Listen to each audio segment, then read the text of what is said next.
bienvenue dans les Chats d'Isa, le podcast qui fait pétiller la joie. Partageons ensemble un moment, une tranche de vie, une expérience, une discussion avec des invités créatifs, artistes, acteurs, créateurs d'un présent joyeux, audacieux, ambitieux, sans prétention, des désirs d'âme et de cœur vivant. Les Chats d'Isa pour inspirer, faire écho, éveiller chez vous, chers auditeurs, votre élan créatif pour un présent et un futur au plus près de votre essence. Mon invité, Yam Shir, dirigeant de NFCA Medias et Pictures, réalisateur, créateur, artiste. Nous allons ensemble évoquer ce monde de l'art, de la vidéo, de l'image, de la création et de la créativité. Bonjour Yam. Bonjour Isabelle, comment vas-tu?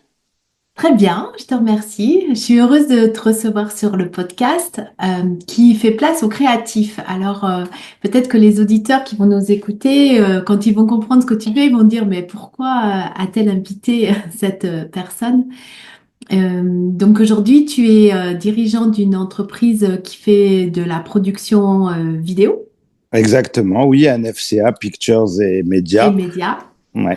Mais j'ai envie de te laisser donner ta propre définition de ce que tu fais aujourd'hui, parce que ça va au-delà, je trouve, que de faire de simples vidéos.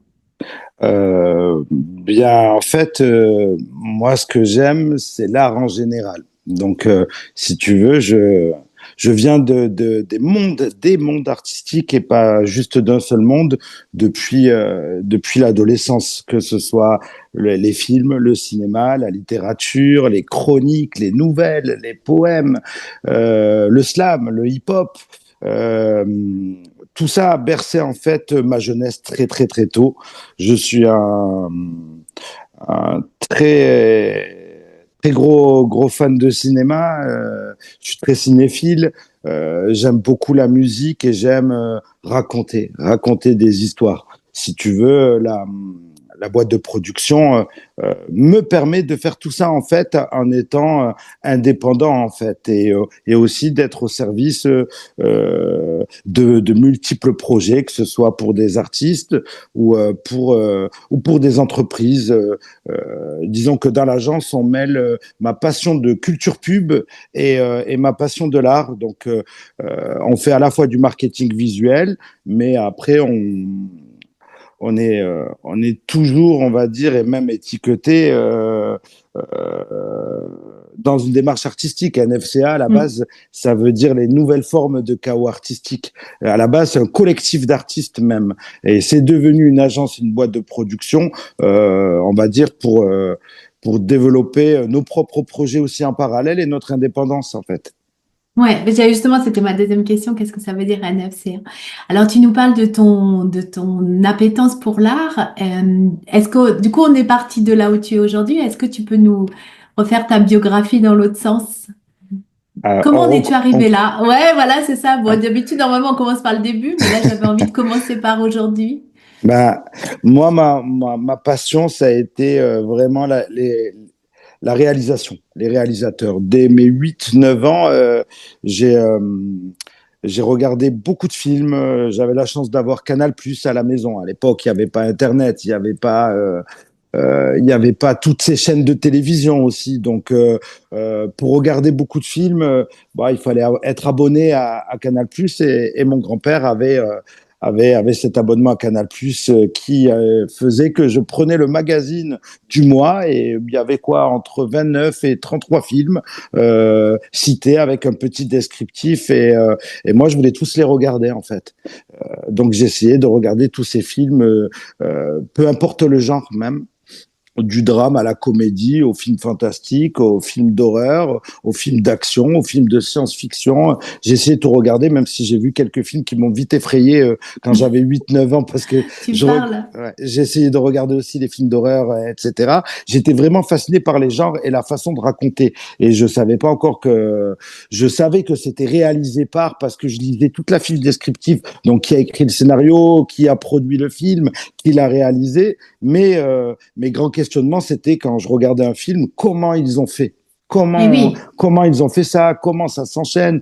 Et comme j'avais pas forcément des gens du métier dans la famille et dans l'environnement, et ben j'étudiais les films et j'essayais de refaire les scènes avec la caméra de mon grand-père. Donc j'ai commencé à 12-13 ans à faire des petits courts-métrages à la maison en fait. J'écrivais des petits scénarios et puis je les réalisais le mercredi après-midi, le samedi après-midi. Avec les copains qui passaient me voir. En général, j'avais toujours des copains qui venaient me voir le mercredi après-midi ou le samedi après-midi et j'écrivais rapidement quelque chose et on le tournait en début d'après-midi. J'essayais de le monter, de mettre une musique et en fin d'après-midi, on le regardait. Ça a commencé comme ça entre mes 12 et 19 ans. Je passais mes après-midi à faire des petits courts-métrages, que ce soit chez mes grands-parents dans le Lot-et-Garonne, ici à Toulouse, ou quand j'ai poursuivi mes études lycéennes à Bayonne. Donc j'ai toujours fait ça jusqu'à passer un bac littéraire, option théâtre, parce que je jouais du coup aussi, j'apprenais à jouer. Des fois, il manquait des personnages, donc je jouais dans mes courts-métrages. Donc j'ai appris un peu le jeu, l'écriture, la réalisation, comme ça, un peu en autodidacte, jusqu'à mes 20 ans pratiquement, où ensuite j'ai fait des études à Montpellier de cinéma. Mais bon, j'aimais bien écrire, j'écrivais des nouvelles, j'écrivais des romans, j'ai failli louper mon bac parce que j'étais en plein dans mon premier roman et pour moi c'était beaucoup plus important Tu aurais pu le que... déposer en Ouais. disant, bah voilà mon œuvre, Je l'ai fait. débrouillez-vous. Je l'ai fait quand je l'ai présenté à ma professeure de littérature en terminale, en fin terminale. Je lui ai posé le roman, le manuscrit sur la table. Il devait faire 200 pages. Et sa réponse, elle m'avait un peu... c'est normal, elle m'a piqué parce que j'avais manqué un tiers de l'année pour l'écrire. Donc j'étais un élève très sympathique, mais qu'on aimerait voir plus souvent. Et c'était ce qui avait T'avais dit marqué ça, dans. elle t'avait dit ça. Ouais. Oui, c'était ce qu'il y avait dans mes bulletins, hein. Élève qui est très sympathique. Dommage qu'on le voit pas assez souvent. Et moi, Ok. j'écrivais, et elle m'a dit, comment as-tu trouvé le temps pour faire ça? Voilà, ça a été sa réponse avant Ah. même de le lire. Elle m'a piqué tout de suite en me disant, mais où as-tu trouvé le temps? Et c'est de Tu parler n'es de quoi ce premier roman? Alors, il s'appelait Terres indiscrètes. Sens multiples. Ok. Alors, j'étais très influencé, adolescent, par les premiers romans qui m'ont plu, ceux que j'ai lus hors cadre scolaire, surtout, sans que l'on m'oblige à les lire. En fait, j'ai aussi bien j'aimais les livres et tout, mais j'aimais pas qu'on m'impose une œuvre à découvrir. J'aimais découvrir par moi-même, par le hasard, le destin, tomber dessus et le lire. Dès que ça rentrait dans le programme scolaire, c'était un peu plus difficile pour moi parce que j'aimais pas qu'on me dise quoi faire, ou quoi découvrir. Mais les premiers livres, c'est L'écume des jours de Boris Vian. Est-ce que Euh, j'allais te demander ouais. quels sont les livres qui t'ont vraiment marqué, enfin les trois livres majeurs qui t'ont vraiment marqué? L'écume Ouais, des L'écume jours des jours, ouais, m'a c'est donné vrai. envie d'écrire. Mon premier roman Ouais. est très abordé autour du surréalisme que l'on a dans le livre de Boris Vian, où tout est personnifié un petit peu, l'amour est personnifié, les émotions sont des personnages quasiment, etc. Une expression est prise au premier degré. Hmm. Donc, ouais, j'étais assez inspiré par Boris Vian. J'ai craché sur vos tombes, L'écume des jours. Je lisais aussi beaucoup du Stephen King. J'aimais bien la littérature fantastique, Edgar Poe, Lovecraft et Stephen King. Shining m'a terrifié, le roman. Le roman Shining m'a vraiment, vraiment terrifié. Je pensais pas qu'on pouvait avoir aussi peur en lisant des successions de mots et de phrases. C'est comme si tu pouvais les rendre vivants et puis que du coup l'histoire elle sort du livre. Ah ouais, ouais, il y a des fois où je prenais ma respiration avant de tourner la page. Qu'est-ce que je vais découvrir? Il y avait Ouais, toute cette série aussi tu parles de Stephen King, là, cette série, moi je sais que j'aimais beaucoup, euh, où il parlait, et c'était des histoires policières, mais tellement terrifiantes, et en même temps on a envie de savoir jusqu'où ça va, quoi, hein. C'est un peu comme les sept péchés capitaux, là, c'était ouais. comment ça, avec Seven Seven, ouais. de David Fincher, ouais. C'est horrible, mais bon, on a envie de savoir quand même. Et puis ça permet de voir aussi la palette, l'étendue de l'humain. Oui, oui, oui, oui. Ah ben c'est un voyage dans la nature humaine, qu'elle soit la plus lumineuse ou la plus obscure. En tout cas, les histoires nous amènent là, quoi. Les films, et les romans, la littérature nous amènent au plus profond des natures humaines. Si on peut citer les histoires d'Émile Zola aussi. Hmm. C'est des livres qui m'ont marqué, mais ils étaient imposés. Ils n'ont pas la même saveur pour moi aujourd'hui Que tu as que découverte. ceux que j'ai découverts moi-même. Donc, je suis vraiment rapidement allé dans la littérature de choix comme ça, au hasard, des fois la couverture. J'aimais beaucoup l'anticipation aussi. Philippe Cadic, les romans d'anticipation. Pas de science-fiction pure, mais d'anticipation De qui, vision. voilà, 1984, 84. Le meilleur des mondes, Aldous Huxley. Hmm. Ça, c'est des livres qui m'ont beaucoup plu aussi adolescent, qui m'ont aussi donné envie de raconter des histoires. Donc vraiment, moi, ce qui me plaît, c'est raconter des histoires. Quand j'adore en imaginer. Et j'adore les adapter aussi quand ce sont des idées qui viennent de d'autres personnes, de d'autres artistes. J'aime les deux. J'aime bien faire jaillir une idée, la pousser jusqu'au bout pour pouvoir en faire une œuvre. Mais j'aime aussi me superposer sur les œuvres d'artistes. J'aime collaborer avec les artistes. Mais en gros, tout vient du cinéma et la musique, le slam ou le rap. J'ai pratiqué cet art parce qu'il était générationnel et parce qu'il était plus simple à l'époque que de faire des films. C'est pas comme aujourd'hui, il n'y avait pas autant de facilité de matériel, il n'y avait pas de logiciel de montage. Et puis même pour trouver du public, il n'y avait pas YouTube, il n'y avait pas tous ces C'est réseaux vrai. sociaux. Donc quand je faisais un court métrage, une fois que je l'avais montré à tous mes amis, ma famille, fallait que j'en fasse un autre parce que j'avais plus de public. Tu n'avais Donc plus de public. non. Alors Donc qu'aujourd'hui, les réseaux, c'est la scène, en fait, c'est notre scène. c'est ça exactement. Oui, ouais, ouais. C'est notre scène, c'est là où on peut partager et montrer. C'est fantastique d'ailleurs. Hein. Génial. Euh, je, je, je me demandais comment j'allais faire plus jeune pour continuer à créer, à faire des œuvres ou à en faire mon métier sans rentrer dans le grand star system. Et puis d'un coup, quand les réseaux sociaux sont arrivés, ben, je suis tombé pile poil. Et en plus, là, il y a eu besoin de communiquer par l'image et la vidéo. Donc, j'ai pu assez rapidement en vivre grâce aux entreprises et aux artistes. Les artistes qui voulaient des visuels, des clips, des vidéos, et les entreprises qui voulaient communiquer sur les réseaux. C'est ce qui m'a permis d'en faire mon métier. Mais j'ai angoissé toute mon adolescence de Comment pas en t'allais faire, faire? ouais, Comment t'allais distribuer finalement ton ouais, art? Hein, c'est ça? et de pas en faire ma vie et mon métier, alors que moi j'aimais l'art alternatif quand même aussi bien. J'ai aucun problème, par exemple pour le cinéma avec les gros blockbusters Hollywood. Je peux apprécier beaucoup d'œuvres hollywoodiennes, mais j'aime aussi l'art essai, j'aime les œuvres alternatives, j'aime les œuvres intimistes, j'aime aussi les sujets qui ne sont pas sexy au premier abord, mais qui vont nous apprendre des choses. En gros, certains diraient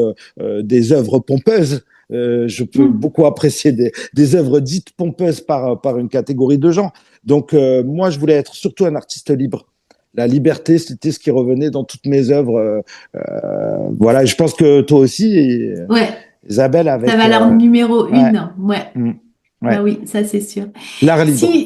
Si je vais derrière, j'essaye de me mettre derrière. C'est pas toi qui filme toujours, hein, mais c'est quand même ton œil qui dirige, on va dire, qui dirige le caméraman.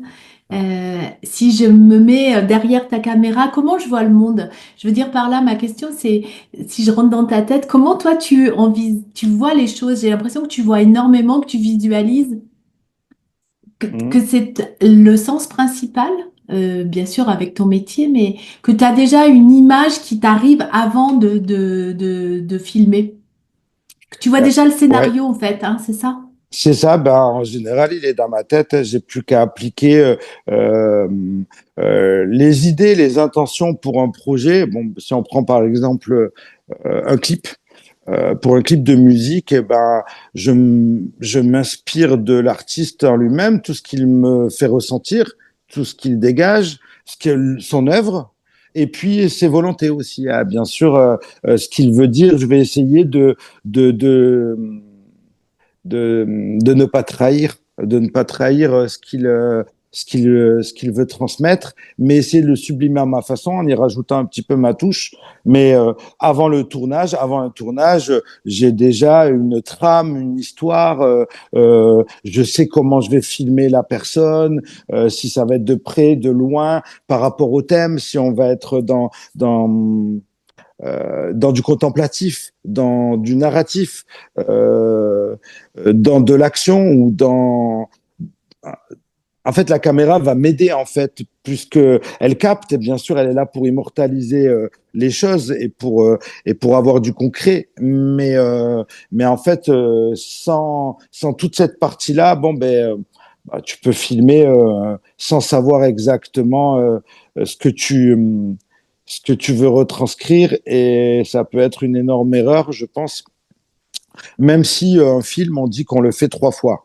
On le fait en écriture, comme on l'imagine, on le fait au tournage, et la post-production, le moment du montage, c'est encore une troisième version. Et finalement, le rendu final, c'est 3 fois l'idée entre celle qui était en théorie, celle qui a été tournée, et puis avec les images qu'on a, parce que il nous vient plein de choses sur le moment et sur l'instant, et il faut se laisser aussi cette ouverture. Mais par contre, il faut savoir où on va dès le début. Je pense qu'il faut une direction. C'est ça la réalisation pour moi. La réalisation, déjà c'est gérer tous les talents.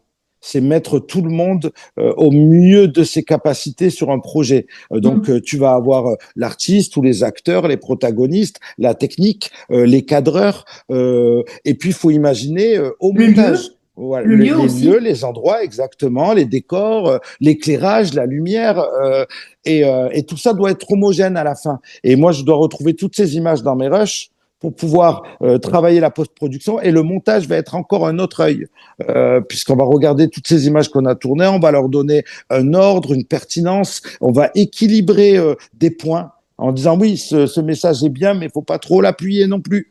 Si on l'appuie trop, on peut. Et c'est un puzzle, un montage. Un montage, c'est un puzzle où on va essayer d'homogénéiser le tout. Il ne faut pas se concentrer que sur un plan, mais sur une vision générale. La réalisation, c'est une vue globale d'un projet. C'est un superviseur, c'est un chef de chantier d'un projet artistique pour moi, où on doit réussir à gérer la transmission d'émotions, puisque l'image sert à véhiculer des émotions, des ressentis. Oui, l'intériorité, finalement, par l'extérieur. C'est ça, exactement. Et après, de trouver un équilibre entre ce qu'on voulait faire, ce que l'on a fait, et ce que l'on peut faire en montage et en post-production. C'est ça, exactement. Où on va travailler des effets, des rythmes de montage qui vont raconter l'histoire, parce que on peut raconter toute une histoire grâce au montage. On peut faire autre chose que ce que l'on avait imaginé. Mais la réalisation, c'est l'homogénéisation de ça, et d'être le garant du projet avant, pendant et après.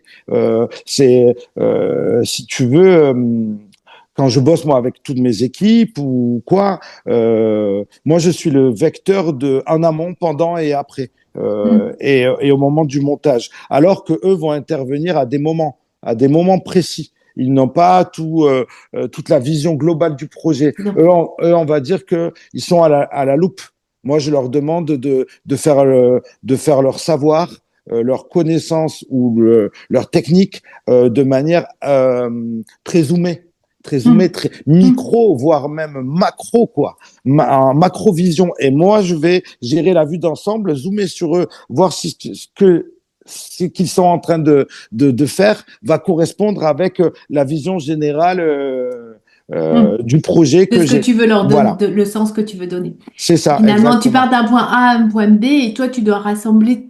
T'es le rassembleur de tous les éléments. C'est ça. Par exemple, quand tu es focalisé sur ton cadrage, pour prendre l'exemple du cadreur, le cadreur, en fait, est concentré sur la qualité d'image, sur la technique, que le protagoniste rentre bien dans le cadre, n'a pas forcément une vision globale. Donc, il peut avoir des idées, mais il peut ne pas voir certaines choses que moi, je vais voir dans mes retours d'écran pendant la réalisation, en voyant un plan qui est intéressant à faire. et de pouvoir le suggérer. Le jeu, il va pas se concentrer sur le jeu ou l'attitude du protagoniste, puisque lui, il va être vraiment sur la technique Technique. du cadrage. Voilà, exactement. Je Donc moi, comprends. je vais regarder tout cet ensemble entre la lumière, le jeu, l'éclairage, le cadrage, et si on est bien en train de faire le projet qui est convenu au Oui, début t'imagines. et que ça ne parte pas non plus dans tous les sens. Voilà, qu'on se comprenne bien et qu'on est tous en train de faire le même projet. Le réalisateur, il est là pour ça. Est-ce Pour... que ça t'est déjà arrivé justement qu'après coup, tu dises, ah mais non, c'est pas du tout ce que... Non, jamais, hein, parce que t'as suffisamment de matière pour aller là où tu veux. Oui, Ouais. ça arrive parfois, même pendant, il y a un petit moment d'égarement. Des fois, c'est pour ça que moi j'essaie d'être le vecteur qui récupère les idées de tout le monde. Hmm, Et pas que les idées communiquent en électrons libres de hmm, l'un à l'autre. hmm. Tout repasse par moi Je pour comprends. que je puisse les trier, leur donner un ordre et un sens. En fait, Hmm, sinon, donc, ouais, ben, j'ai une idée, on a qu'à le filmer comme hmm, ça parce hmm, que hier hmm, j'ai vu un film, j'ai bien aimé hmm, comment c'était, mais hmm. est-ce que ça correspond vraiment à l'œuvre ou au projet? Oui, tu as aimé, tu as vu ça, mais est-ce que ça correspond à ton œuvre? C'est des questions qu'il faut se poser très rapidement. Après, moi, j'aime bien faire ce que j'appelle la sécurité. Donc, j'arrive avec une vision assez,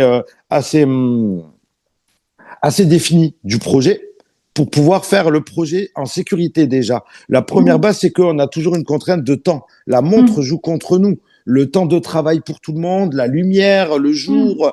Donc aussi, un réalisateur est aussi quelqu'un qui a la montre et qui Hmm. va dire on doit faire tout ça dans ce temps défini. Donc, à un moment donné, il faut savoir dire là, on pourrait aller plus loin, mais on n'a pas le temps. Sinon, il nous faudrait 3 jours de tournage et pas un jour. Hmm. Donc, Je comprends. donc, un rapport entre la qualité de ce que l'on est en train de faire et le temps imparti et ce que l'on doit réussir à faire dans ce temps-là avec les énergies de tout le monde. Et tout le monde n'a pas des énergies,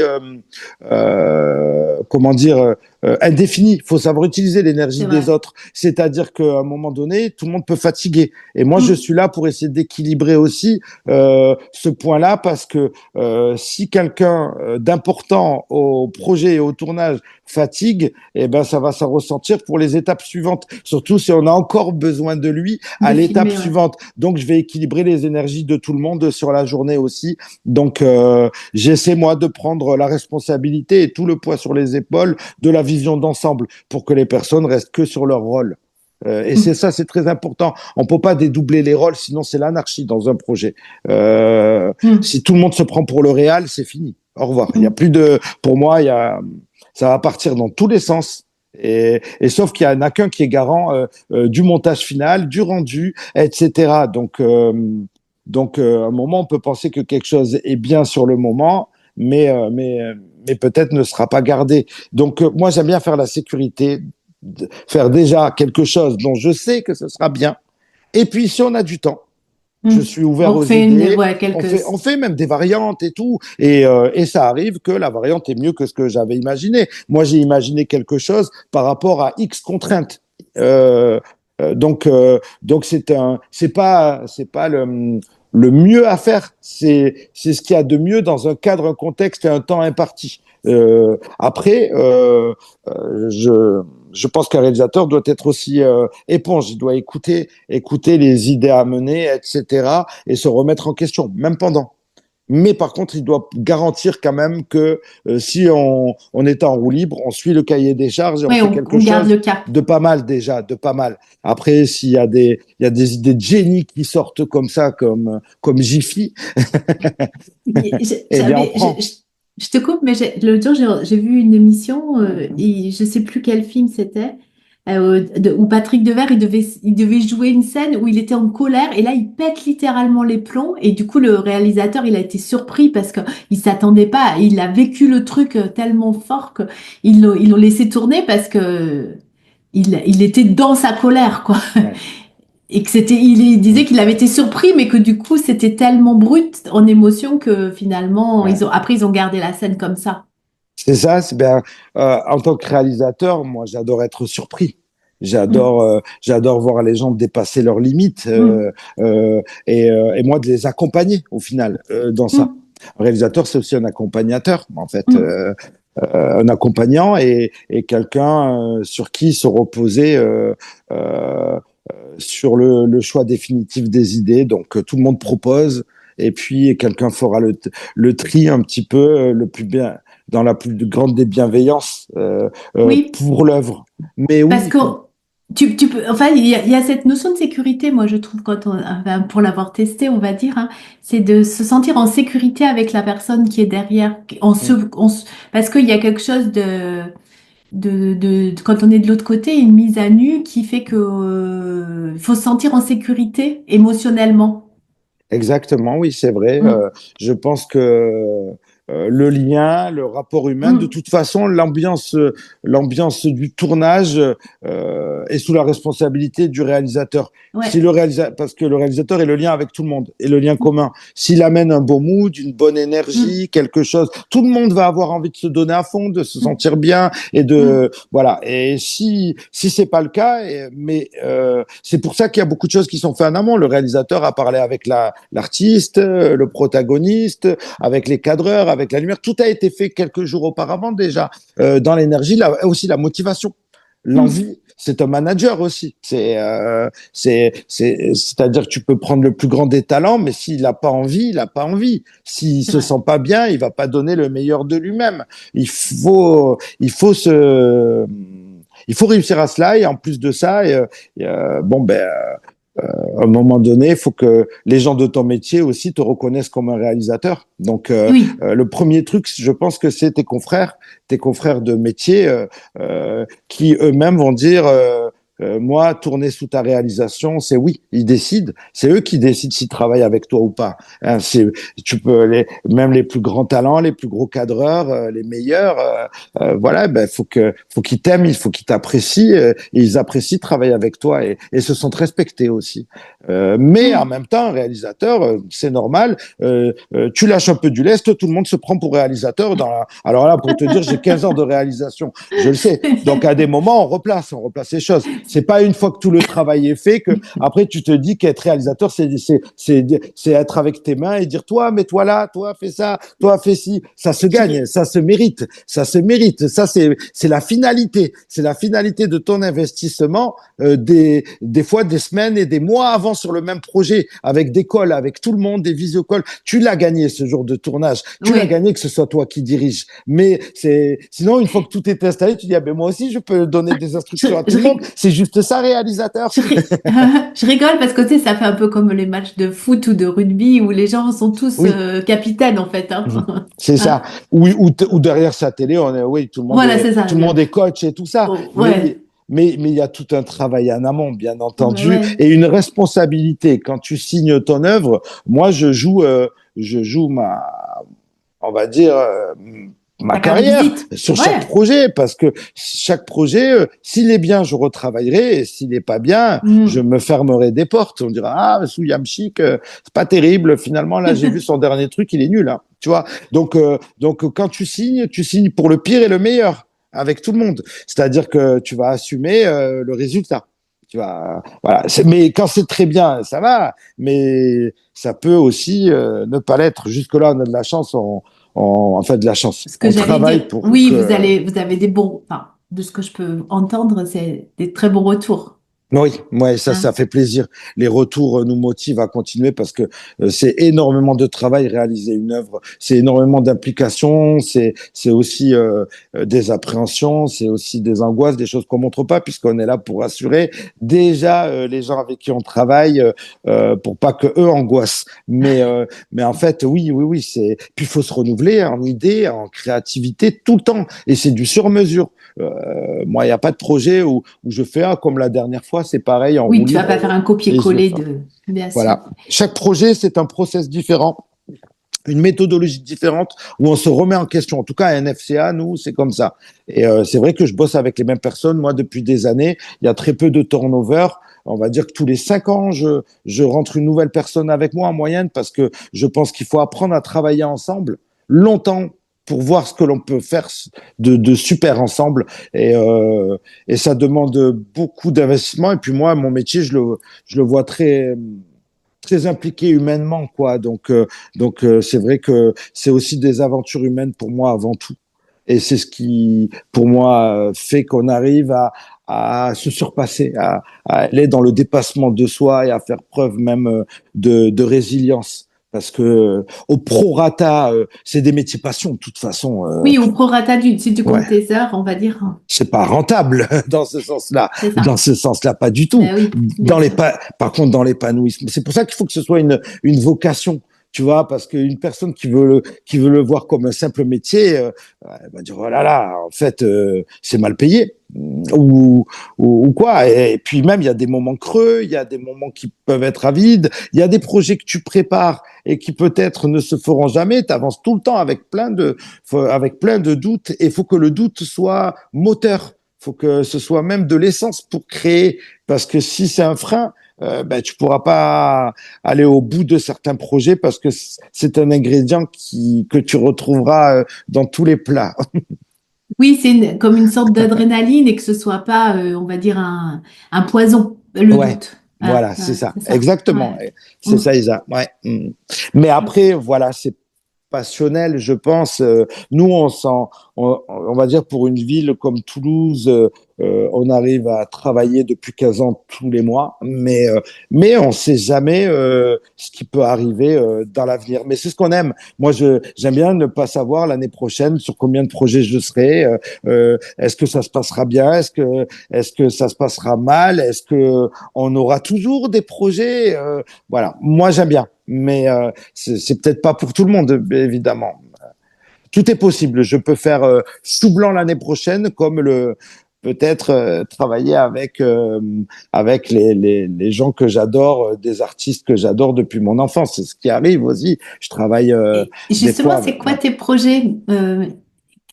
Quels sont les projets sans que tu dévoiles trop de choses, mais de quoi tu peux nous parler? Ton demain, de quoi il est fait? Est-ce que Alors, c'est une plus grande, une réalisation jamais faite? Est-ce qu'il y a quelque chose de nouveau pour toi?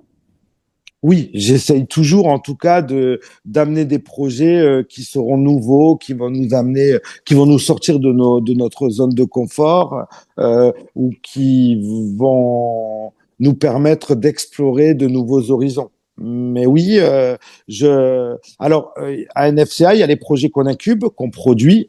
Il y a des projets auxquels on participe, comme la réalisation de courts-métrages avec les jeunes sur des sujets de sensibilisation. J'adore faire ça aussi.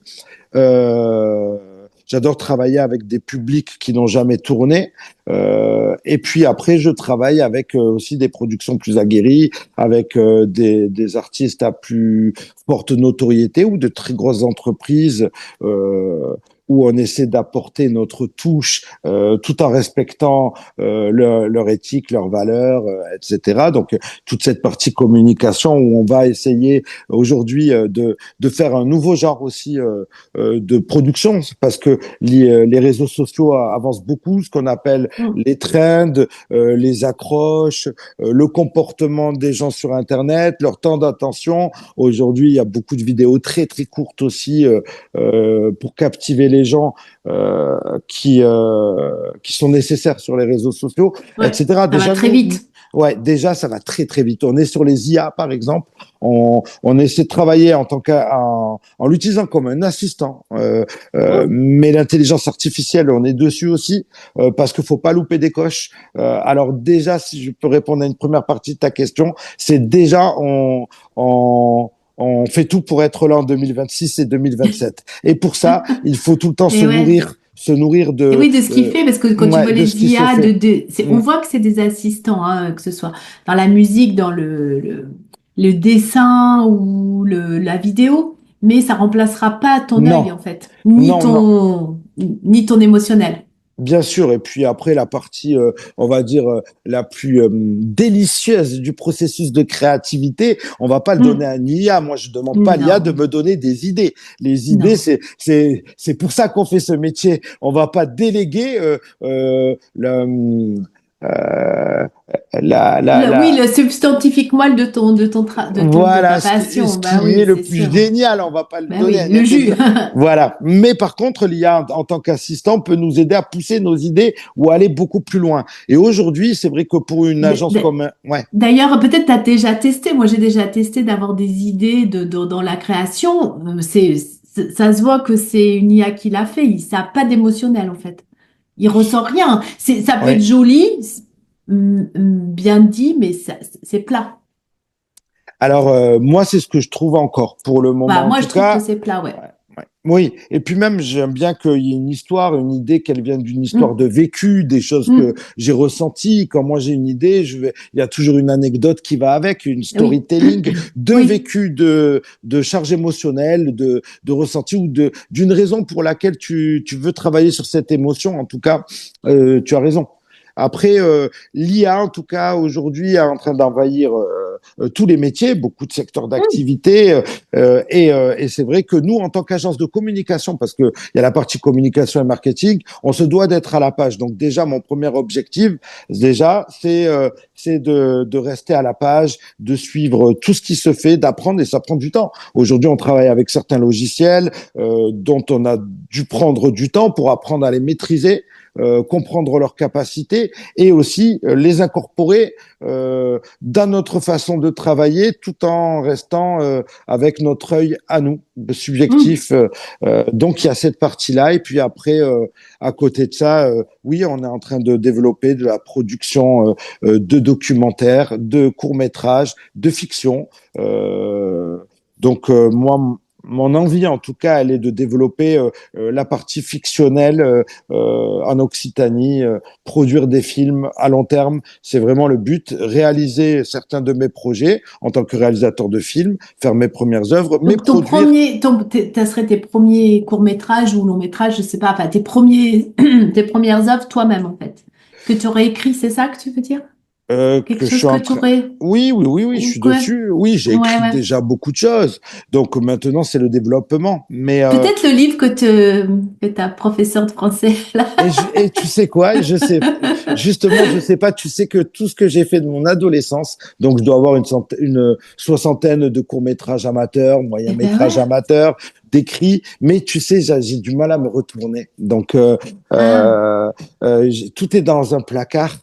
Et chaque 6 mois, on va dire à peu près, je me dis, tiens, tu vas replonger un dimanche après-midi dedans et tout relire. Et j'ai du mal et j'y arrive pas. Je repousse, je repousse, je repousse, mais j'ai envie de revenir parce que je pense que en tant que créateur artistique, eh bien, en fait, je pense que tous les thèmes, tous les sujets de prédilection qui te tiennent à cœur, tu les as abordés dans tes premières œuvres. Dès le début, même tes petites œuvres d'adolescent, Hmm. il y a le noyau dur de pourquoi tu fais de Eh l'art, ben, c'est pourquoi pour tu ça. crées. Et je sais que c'est dedans, peut-être j'ai un peu peur, peut-être, je sais pas. En tout cas, il faut que je prenne le temps de me retourner. Moi, c'est vrai que je regarde beaucoup devant. Quand j'ai fini un projet, je me retourne plus, je suis sur un nouveau projet, et ainsi de Hmm. suite, et ainsi de suite. Donc, je me retourne très, très peu. Et c'est vrai qu'on enchaîne beaucoup de projets. On fait beaucoup de projets dans l'année. En clip, on doit en faire entre 15 et 20, peut-être. Des publicités vidéo créatives, on doit en faire une vingtaine. Et après, moi, je fais tout un accompagnement. J'accompagne les artistes et j'accompagne les entreprises dans leur développement. Donc, si tu Les veux, c'est sportifs très aussi, non? Ouais, les Vous accompagnez sportifs, le aussi les milieu du sportifs. sport, Ouais. exactement, le Toulouse Olympique 13. Hmm. Euh, Ensuite, je coach des acteurs. J'accompagne des gens pour qui passent le step suivant dans leur carrière. En fait, c'est la partie la moins visible, mais celle pour laquelle j'ai le plus de réseaux et de relations en finale que je fais qu'on ne voit pas dans l'ombre. Il n'y a pas de vidéo de ce travail-là. Hmm. C'est quelque chose que je fais derrière. Les gens voient les films, voient les vidéos, me voient en tant que chef d'entreprise, réalisateur, directeur de production, mais en fait, je suis bien plus connu du milieu, par les gens qui me connaissent, pour cet accompagnement, le consulting, etc. Je le présente pas sur les Tu le réseaux. monétises pas, en fait. C'est Non, pas là que tu, enfin, c'est ouais. pas un service qui est vu par le public, qui est Non, vu par voilà, les c'est ça, provinces. exactement. Les gens voient en général les œuvres. voit les œuvres, donc pense que l'on fait vraiment que ça. Mais bon, il y a tout un travail autour et c'est très chronophage. Donc c'est peut-être aussi pour ça que j'ai pas le temps de me retourner. Mais J'avais envie de pour te dire, peut-être que c'est juste une œuvre de dire, tiens, et je pense que tout ce qu'on crée depuis le début, ben, ça fait partie de l'œuvre. Et finalement, ça pourrait faire un film à part entière ouais, peut-être. Des fois, je me sur la pose plein de questions. création. Mais attention, se poser trop de questions Ah bah oui, peut t'empêcher c'est d'agir. vrai, c'est vrai. Et c'est le problème de beaucoup d'artistes, je Mais pense. oui, Des fois, trop quand tu d'idées, poses, ouais, trop trop d'idées. d'idées, et puis tu pèses le pour le contre, et puis tu cherches qu'est-ce qui est fondamental chez toi, et etc. Et puis le temps passe. Et le temps, c'est précieux, et ça peut être aussi l'ennemi de la création, comme ne pas savoir quand ton œuvre est finie. Euh, Tu vois, et tu peux passer toute ta vie sur un détail d'une œuvre parce que pour toi, tu considères qu'elle n'est pas finie, qu'il manque quelque chose. Et voilà. C'est Donc, souvent la question que je pose aux artistes que je reçois, quand est-ce que tu penses que c'est fini? Et certains, c'est la grande difficulté en fait. ouais. Trop, pas assez, trop peaufiné, un peu plus brut. Voilà, Hmm. c'est toujours des grosses questions. C'est pour ça qu'il y a un entourage en général qui te dit elle est finie. En général, tu es stoppé par un entourage ou par les autres ou par une deadline, un délai C'est ou tout ça. simplement par ton entourage professionnel. Si tu as un producteur ou quoi, il dit bon, là il est temps de sortir. Oh, allez, peaufine encore un peu, mais le 15 du mois prochain, on sort. C'est bon. Ouais, c'est fini. Oui, c'est ça. Et en général, on se fait arrêter.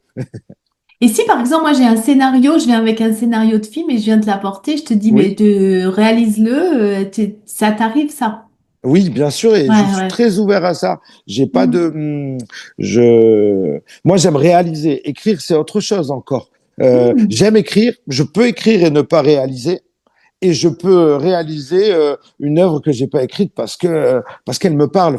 L'essentiel, c'est que moi je sache me l'approprier un minimum pour pouvoir la raconter en y incorporant aussi des sujets communs ou des choses qui me tiennent mm. à cœur commun ou pour pouvoir la raconter, il faut quand même en avoir une vision aussi un peu personnelle. Sinon, on va rester très impersonnel justement et très distant de l'histoire. Il faut savoir, je pense, se l'approprier aussi. Et bon, ben si moi une histoire me parle, j'y vais à fond. Euh, je dirais même que je préfère que ce soit écrit par d'autres et que je réalise que quand c'est écrit par moi et réalisé. Alors j'aime bien, j'y retrouve bien sûr une autosatisfaction de maîtrise de A à Z de l'idée au rendu, mais je trouve que c'est des fois passé dans le partage. Oui, puis c'est peut-être moins créatif du coup Ouais. pour toi, parce que du coup c'est Mm. toi avec toi-même en fait. Oui, c'est ça. Ah. Et j'ai l'impression d'avoir passé moi avec moi-même toute ma jeunesse. Donc aujourd'hui, je suis beaucoup plus dans l'échange. J'aime le Et dans la ping-pong. co-création finalement, tu Voilà, co-crées, voilà, c'est ça. Tu voilà. co-crées avec Ouais, l'artiste, ouais. c'est ça. J'aime bien co-créer. J'aime bien écrire Mm, ensemble, ping-pong d'idées ou une mm, base. Moi, je reviens mm, dessus. J'incorpore deux, trois détails mm, sans essayer de trahir l'œuvre mm. amenée par l'autre artiste. Et puis à la fin, ça devient, oui, une co-création, quoi. Exactement, ouais. Ouais. Je crois que j'aime bien la co-création et l'échange d'idées, de visions. Parce que moi, je suis quelqu'un d'inspiré par les artistes beaucoup. Donc, les artistes m'inspirent euh, pour moi en tout cas, mes meilleures idées. Elles sont Ben, tu sais, inspirées on en dit général. que tout Ouais, seul on va plus vite et qu'ensemble on va plus loin, donc c'est un peu cette idée-là. ouais, oui, oui, c'est Hein, vrai, c'est mais vrai. hmm, Parce que tout seul, tu t'écris ton livre, t'écris ton scénario, tu réalises ton scénario, tu vas aller vite. Tandis que hmm, si quelqu'un te l'amène, il y a plus de temps, mais ça va peut-être être plus profond, vu avec d'autres angles, plus exactement. multidimensionnel et plus intéressant au final pour celui qui va le regarder. Exactement, exactement, parce qu'on a des tendances obsessionnelles, tu vois. Donc, quand on a une vision sur une œuvre, en général, si elle nous parle, ça va être plus un point précis de l'œuvre qui va nous Hmm, parler que le reste. Il y a c'est toujours vrai, tu as quelque raison. chose qui va plus t'accrocher. Et en fait, du coup, tu peux vriller un petit peu en faisant une obsession sur cette thématique-là et un peu évaporer les autres axes et angles de vue que l'œuvre abordait, parce que toi, c'est ça là qui te parle, et tu peux trop mettre l'accent dessus Et des fois même mettre trop l'accent sur un détail d'une œuvre, c'est peut-être aussi la la renfermer. Voilà, la renfermer. Du coup, la rendre peut-être plus iconoclaste, en fait, que moins de gens vont s'y retrouver. Ce que tu dis, hein, que c'est ça. Ouais, Ouais, ouais, parce que on a nos obsessions du moment en plus. c'est sûr. Selon le moment où on va travailler dessus, l'époque, la période de notre vie, on C'est a sûr. forcément Ah oui, voilà, moi j'ai oui. chaque période, j'ai des sujets qui me tiennent plus à cœur que d'autres, même si on reste dans la même thématique, dans une même thématique ou un angle, parce qu'en ce moment je suis en train de changer d'angle de vue ou de perspective, parce qu'il faut faire de la rotation un peu, même sur un même sujet, un même thème, faut changer un peu d'angle pour Sinon, tu voir. es très maniaque. Ouais, c'est ça, c'est ça. Mais je veux dire, si tu prends le sujet comme l'amour, le grand sujet Ah vaste oui. de l'amour, selon ton angle, la période Ça serait un peu mon que tu, obsession, moi, tu vois. voilà. Et oui, là, tu vois, et la période que tu, mais c'est Eh l'obsession. ben oui. Et j'espère que c'est la plus belle des obsessions. Tu Oui, vois, oui, oui, mais l'amour. c'est un peu ça. S'il y a C'est bien une mystérieux. émotion qui mérite une Ah obsession oui. chez l'humain, c'est peut-être l'amour, tu vois. Quitte à être obsessionnel sur quelque chose. Oui, ouais, c'est sûr que c'est pas mal, en fait. Je trouve que c'est pas mal. C'est pas mal. Comment tu vois le monde, Yam? Comment tu vois le monde? Tu dis que le passé, tu te retournes pas tellement dessus, que tu vis vraiment le moment présent et que j'ai pas l'impression non plus que tu te projettes ni que tu t'inquiètes trop du futur. Tu prends les choses, comme on dit, hein, tu vis vraiment le moment présent. Mais est-ce que tu as une idée de notre futur? Est-ce que tu souhaites quelque chose pour le futur? Est-ce que tu as l'impression que tu contribues pour ce futur? Très Ça belle fait trois question. questions en Ouais, une. non, mais c'est une très bonne question et une très grande question. Euh, Surtout là, tu m'as interpellé avec la phrase "Est-ce que tu contribues toi pour le futur?" Tu sais, j'ai l'impression que euh, nos angoisses, nos peurs, nous rapetissent un peu. C'est-à-dire que euh, on nous on nous met dans des situations où on s'inquiète pour nous-mêmes beaucoup, dans le sens où je sais pas, je vais te dire juste la vie de tous les jours pour la plupart des gens. La plupart des gens vont travailler pour payer ce qu'ils ont à payer pour avoir le droit de vivre socialement dans un pays comme le nôtre, tu vois, les factures, etc.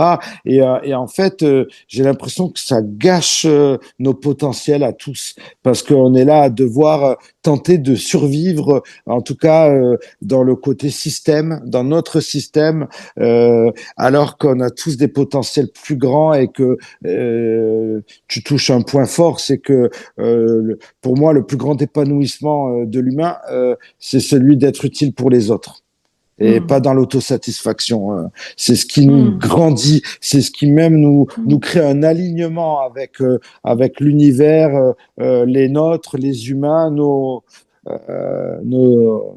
confrères humains, tous, Hmm. d'être ensemble. Alors Hmm. cette phrase du vivre ensemble et d'être tous ensemble et de s'aider les uns les autres, presque on nous l'a fait passer comme une mélodie, une comptine pour enfants, un joli conte, Hmm. mais pourtant c'est bien ça le but. C'est bien ça le but de l'expérience de vie Hmm. sur Terre. Et bon, pour t'y répondre personnellement, eh ben, en travaillant des fois sur des projets, réussir à faire tenir ma boîte, rester présent en tant qu'artiste, eh ben je fais pas le mieux de ce que j'ai comme outil en moi pour te répondre dessus. Alors à des moments, je me secoue et j'essaie de rendre utile ce que je fais, mais je Hmm. te cache pas que c'est pas une mécanique inconsciente qui se fait. En fait, si j'y travaille pas. Aujourd'hui, le travail sur soi, il doit être constant, en fait. Si je Ouais. travaille pas sur moi, je peux vite me Tu peux laisser, retomber dans ce système de finalement travailler ben pour ouais, comme, vivre et alors qu'en fait, ce que tu proposes, c'est cette regard de l'artiste qui peut procurer de l'émotion et qui peut nous sortir de ce truc ouais, un peu systémique en fait. ouais, c'est ça, ben Et exactement. créer du lien et que tu vas créer de l'émotion chez l'autre qui va regarder ce que tu as produit. Comme on va regarder un match de rugby et puis que on vibre ensemble pour une équipe et que ça donne de la joie et qu'après on se rassemble et on en discute. C'est un Ouais, peu ça l'idée, ouais, finalement. Hein, c'est ça? oui, oui, c'est ça. Après, des fois, tu te demandes si, Enfin, moi, l'art m'a sauvé. L'art m'a sauvé, l'art me sauve, l'art me motive à vivre des choses. Même là, quand il m'arrive quelque chose de dur et de difficile, je me dis que je m'exprimerai artistiquement Mm. et ça sera une bonne chose au final. Je le transformerai en bonne Et chose, oui, c'est en ça. bonne. Voilà, j'arrive à. Moi, c'est l'art qui me dit bon, mais même quand il arrive des choses dures, des choses tristes, je me dis ben on le retranscrira artistiquement, on mettra ces émotions-là dans l'art et on produira des œuvres et des choses qui nous parleront à tous, où on essaiera, en tout cas, de se dire qu'on vit tous les mêmes choses et déjà de se sentir moins seul des fois Et grâce à oui. l'art quand tu as des émotions qui sont abordées, des thèmes et des sujets dans l'art. Elles peuvent faire beaucoup de bien à des personnes à un moment X de sa vie ou quoi. Mais c'est Et vrai puis, que, est-ce ouais, il y a que, ces deux côtés. Il y a l'art qui permet de se retrouver, de faire du miroir à soi-même. Et puis, il y a l'art aussi qui permet, quand on lit un livre, ou quand on regarde un film, quand on écoute une chanson, ça permet d'oublier un peu, de se décoller un peu de ce qu'on peut vivre si c'est pas agréable, ou au contraire de t'inspirer pour toi-même, finalement, être créateur de ta vie, quoi. oui, oui, oui, Hein, c'est c'est vrai. ça. Après, est-ce que je pourrais pas faire plus dans ma vie au sens large du terme? Je te répondrais certainement oui. Après, comme je t'ai dit, on a des Ben quotas ouais. d'énergie journaliers. Moi, j'essaye Et oui, de finir ma journée en me disant, j'ai fait le mieux que j'ai pu c'est aujourd'hui. fait au mieux, Voilà. ben oui. Aussi bien pour mon boulot, aussi bien pour NFCA, aussi bien pour mon épanouissement Ben oui. personnel et pour mes proches autour de moi, voilà. Et chaque jour, on a un petit temps imparti, voilà, avec une dose d'énergie. Et voilà. Et moi, quand elle est vide, je vais me coucher, je la recharge et Oui. je recommence le lendemain. Hein. Voilà ce que je fais à peu près. Mais rendre le monde meilleur, il faudrait faire des tâches plus grandes encore. Je me dis que artistiquement, c'est une petite échelle, tu vois. Mais je suis très admiratif des gens qui lâchent beaucoup de choses dans leur vie. Euh, pour Ah, aller, tu veux dire ouais, pour contribuer, tu veux mm, dire. Mm. ouais. Moi, je contribue à ma façon dans mon petit confort d'épanouissement, j'ai envie de te dire. Je ne négocie pas trop mon épanouissement et ce que je pourrais faire de plus grand dans le monde. Parce que Oui, j'ai peur de c'est pas m'épanouir et si je suis pas épanoui, je ben sais pas oui, quel genre de personne je pourrais être. et ben oui, Tu vois, je moi, comprends, hein, bien j'ai peur sûr. des gens qui finissent aigris, qui finissent par détester tout le monde. Je me dis, comment en étant sur Terre, plus tu prends de l'âge et de l'expérience, plus Ouais. tu détestes l'homme. Tu vois, ça, c'est une de mes peurs, de que la flamme, elle s'éteigne dans mon cœur, que je déteste des choses, déjà détester ou avoir de la haine. Ça, aujourd'hui, moi, tous les jours, mon premier combat, c'est de rien haïr, de pas avoir de Mm. haine et de pas détester et de pas avoir de rancœur et de choses noires. Déjà, rien Mm. que ça, j'ai l'impression que ça prend toute ma vie et Et toute tu et tu contribues largement parce que tu sais énergétiquement, du coup, si tu fais ça, ben, ça contribue pour les autres parce que ça se ressent énergétiquement. Ouais, oui, ça se Ben ressent oui, énormément. ah, ben Tu oui. sais, quand tu te lèves un matin, si tu t'es levé du mauvais pied, moi je vois ou des fois quand on me parle en me disant, je sais pas qu'est-ce qu'ils ont tous aujourd'hui. Aujourd'hui, tout le monde. Alors la boulangère, ni bonjour ni merde. Ouais. Ensuite, je suis allé dans la rue, on me bouscule, on me dit même pas pardon. Alors sur la rocade ou sur le périph, encore pire le comportement des gens. Ma collègue au boulot. Et en fait, tu te rends compte, c'est toi énergétiquement C'est ça. que tu crées en fait ce retour-là. Tu vois bien quand tu es super bien et tout est solaire, et ben le monde est beau, les gens sont Ça s'ouvre. magnifiques, le comportement, et ouais, on est tous dépendants des énergies qu'on se renvoie les uns les autres. Ah oui, c'est sûr. Ouais. C'est sûr, c'est sûr. Et puis, comment dirais-je, c'est toujours l'œil, enfin finalement la lunette qu'on veut mettre. Et déjà, c'est déjà bien. Et moi, je trouve que ça contribue. Ça Ouais. contribue pour un, comme on appelle ça, un ensemble d'énergie. Ouais, tu sais, on dit qu'on est chacun nos propres garants de notre propre bonheur. Mm. C'est-à-dire, tu dois pas mettre en responsabilité les autres sur ton épanouissement et ton bonheur. Tu dois faire ce qu'il faut pour préserver ton bonheur ou aller vers ton bonheur et ton épanouissement. Même si le bonheur, c'est pas une destination. Le bonheur, c'est un état à des moments. Mais l'épanouissement, par contre, ça, c'est constant. Voilà. Et je pense on doit déjà beaucoup travailler sur nous-mêmes pour être ça. Et parfois, des fois, ça demande des choix et des sacrifices. Moi, mon métier, en tout cas, pour l'artistique, c'était ce qui me tenait le plus à cœur dans mon rôle social, en tout cas. Et j'ai fait beaucoup de sacrifices pour le faire. J'ai bien sûr, on n'a pas rien sans rien, il y a des choses dont je suis passé à côté parce que j'ai mis toute mon énergie dedans, donc forcément, j'ai pas mis mon énergie dans d'autres choses. En fait, on a tous des choses que l'on a parce qu'on a travaillé dur pour les avoir et on a perdu d'autres choses à côté. Mais oui, On peut pas être ici et ailleurs en même temps. c'est sûr. Quand C'est tu es sûr. là maintenant, ici, l'instant qu'on passe tous les Ah deux, oui, Isa, tu vois, c'est un moment ici et maintenant. Mais oui. pendant ce ici et maintenant, on n'est pas ailleurs. Mais Non, ça c'est sûr. voilà. Et c'est Donc un choix. il faut choisir. Et c'est très important de choisir où tu es. Où tu es et quand tu es quelque part, soit à fond, soit à Oui, 100%. Ça oui, sert à c'est rien ça. d'être à 20% ou de regretter d'être là. Sinon, quitte ce lieu et va là où tu veux être et où tu dois être. Mais c'est pas évident parce que on a toujours une partie en soi qui se dit et si j'étais là et si j'avais fait ci et si j'avais fait ça. C'est peut-être Pardon. pour ça que justement je me retourne pas trop les et si c'est pas trop mon truc. Ben, de toute façon, ça changera pas en plus, hein. Moi, je connais Mm. un mentor là qui dit le passé, c'est fini.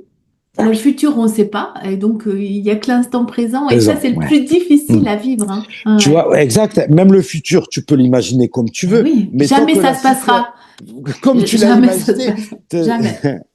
donc Moi, je disais ça à une amie, je lui disais, quand tu t'imagines des vacances, déjà, des vacances, elles se passent jamais comme tu les as prévues. jamais. Alors, la vie, Ouais. hein.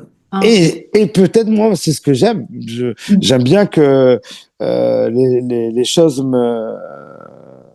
enfin, j'aime Te bien qu'il y ait surprennent. ouais, j'aime bien être surpris. Après, des fois, trop de surprises, on se calme un peu, un petit moment, un petit instant un peu routinier, bien prévisible. Tu vois, il y a des choses, ça fait du bien, on se repose un peu. Mais j'aime bien l'aventure.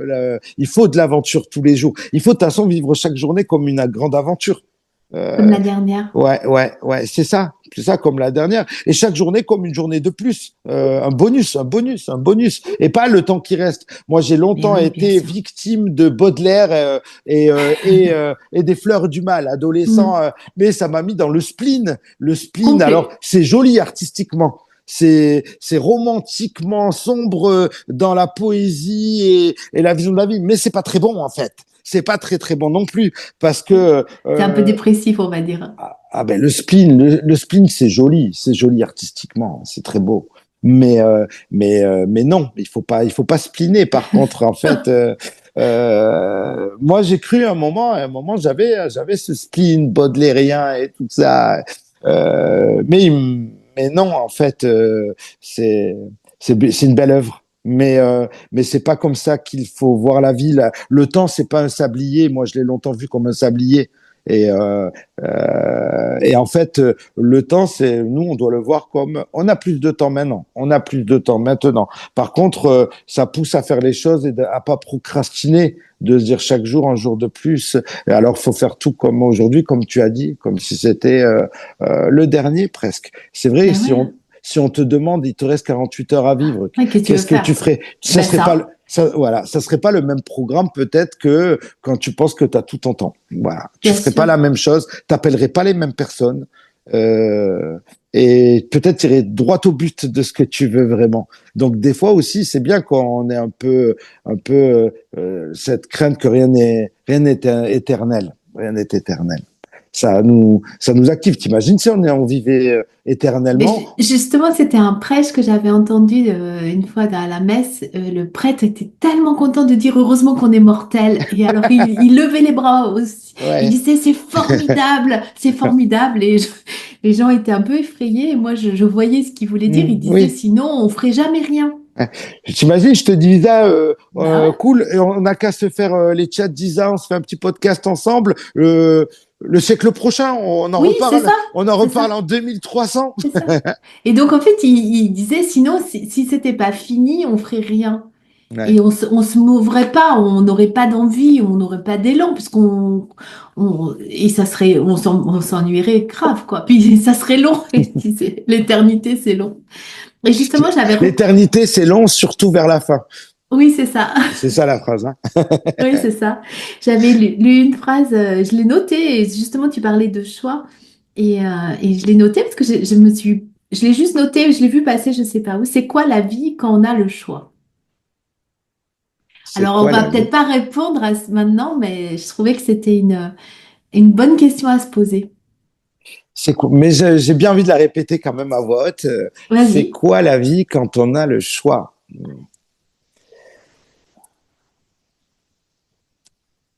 Ben, pour ceux qui Ça fera regardent peut-être un slam. la vidéo, ils ont qu'à répondre Oui, c'est ça. au En commenté. commentaire. Ouais, ouais, Ouais. voilà. C'est Et, quoi la vie quand on a le choix? et on les lira. On les lira. Enfin, Oui, je veux bien les oui. Tu lire, en nous tout cas. répondras Voilà. peut-être avec. Pour ceux qui nous regardent et écoutent, c'est quoi la vie quand on a le choix? À vous, écrivez, dites-nous. Parce que je trouve que Parce que, c'est très intéressant comme ouais, question. C'est très intéressant. oui. Yam, on arrive bientôt à la fin de notre émission. Est-ce qu'il y a quelque chose que tu aimerais rajouter? Alors, bien sûr, on mettra toutes tes coordonnées. On a compris que on était à Toulouse et que c'était vraiment le cœur de ton action. Mais j'imagine que tu peux aussi, si des projets t'amenaient ailleurs, tu peux te déplacer. S'il y avait des gens qui, à la suite Bien de ce sûr. podcast, et que nous écoutent et qui ont envie de vivre avec ton énergie. J'ai envie de répondre qu'on peut surtout se déplacer.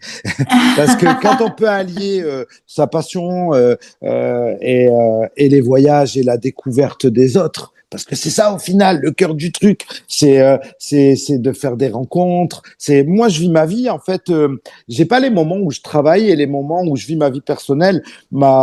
Le travail, enfin la réalisation, la création et mes moments personnels sont ensemble et mélangés. Donc, si tu veux, si ça nous propose des tranches de vie, des tranches de rencontres, bien sûr, on favorise même les projets de déplacement. On travaille partout déjà. On travaille en Afrique, j'ai bossé à La Réunion, j'ai bossé à Zanzibar, au Kenya, au Maghreb, en Espagne, au Portugal. En France, on se déplace partout, bien sûr, à la découverte de nouveaux décors, de nouveaux territoires, Hmm. de nouveaux esprits, de nouvelles âmes. Et tout ça, ben, c'est exactement pour ça que j'aime réaliser des projets, faire des courts-métrages, des films et des clips, bien sûr. Oui. Est-ce que tu veux rajouter quelque chose, ajouter quelque chose, Yam? On a déjà parlé de beaucoup de choses. Est-ce qu'il y a quelque chose qui te tient encore à cœur que tu aimerais partager? Ou est-ce que on est complet, comme Mm. une coach qui dit ça? Est-ce qu'on se sent complet à l'issue de cette rencontre? Oui, je voudrais rajouter une dernière chose, Ouais. c'est de suivre ton projet d'album. Je propose à tout le monde de le suivre parce que j'ai eu la chance d'écouter en avant-première tes nouveaux titres. Et un peu là, à quoi va ressembler l'album et c'est vraiment super. C'est vraiment super. Là, ensemble, on réalise des clips Ouais. de tes titres et tout ça, mais l'album est vraiment super. J'ai hâte, en tout cas, que tout le monde le découvre. Euh, je suis conquis. Je suis conquis Tu vas mettre l'émotion, tu vois. ouais, Tu ouais, le ouais. sens? Mm. Je pense que je m'attendais pas à ça en plus, hein, donc. Aloha, Aloha, bien sûr, et avec ton nom d'artiste Aladia, Mm. voilà, c'est super. J'adore comment tu nous amènes et tu nous balades. Quand les gens vont se balader 1 heure sur le son de ta voix et les compositions d'Ouriel, Mm. voilà, et vous allez faire un superbe voyage. Une ode à la liberté, à l'amour et un petit moment très intimiste, juste entre vous et Isabelle sous le nom, bien sûr, de à la À la dia. dia. Et puis bah, Ah, après, justement, on va le dire, hein, qu'on a pour projet de mettre tous ces textes en vidéo. Et d'ailleurs, moi, je suis toujours très surprise. Alors, j'en ai vu qu'un pour l'instant. oui, le deuxième est en Euh, cours, là. le Il est, deuxième est en ouais, cours. ouais, oui, ouais. Il est au four, il est en train de cuire. On est sur la post-production, oui. Oui, de voir. comment justement, avec tous ces moments filmés, tournés, tu racontes une histoire qui dure 3 minutes et comment finalement tu peux tourner le projecteur depuis moi vers là, je parle de moi, hein, du coup, vers le spectateur et que c'est tellement juste. Et ça, du coup, je vais te renvoyer le compliment parce que j'ai été touchée. C'est exactement ça. Je trouve ça incroyable de pouvoir rentrer finalement dans le cœur de l'artiste à ce point-là et de restituer ça en 3 minutes. Oui, C'est et du des grand fois, art. eh bien, merci beaucoup. Mais quand on a des œuvres comme les tiennes qui sont déjà vecteurs d'émotion et de narration, j'ai envie de te dire que c'est plus facile d'habiller visuellement des émotions que l'on ressent. Que des fois, une publicité, c'est plus complexe, c'est du marketing Oui, pur, tu oui, oui, vois. oui. Mais là, c'est un plaisir de le mettre en image et d'apporter notre œil visuel sur tes œuvres musicales. Eh bien, écoute, merci. Merci à ceux qui vont nous écouter et puis à très vite. Merci beaucoup pour l'invitation. J'ai passé un super moment avec Moi toi. aussi. Et Merci beaucoup. On est bavards tous les deux, alors. ouais, j'ai- c'est vrai. Mais bon, on se fera une prochaine émission. Ouais. C'est moi qui t'interviewe la prochaine Allez, fois. Voilà. allez, ça marche. Et Merci j'ai envie bien. juste de finir avec un mot, Ouais. Lisa. La vie, c'est comme une boîte de chocolat. On ne sait Ah jamais sur oui, quoi on va tomber. oui, c'est vrai. J'adore cette citation. On en a parlé tous les deux. Oui. Forrest Gump. J'avais fait un post là-dessus il y a très longtemps. Et c'est exactement ça en plus. J'adore Forrest Gump aussi. Ah Ouais. ouais, c'était formidable. Merci Merci beaucoup. Bonne beaucoup. À bientôt. journée. Et merci à ceux qui nous ont écoutés, regardés. Oui, Au revoir. À au bientôt. revoir. J'espère que cet épisode vous a plu et vous a inspiré. Retrouvez mon actualité sur le site www.coach-isabelleleroy.fr.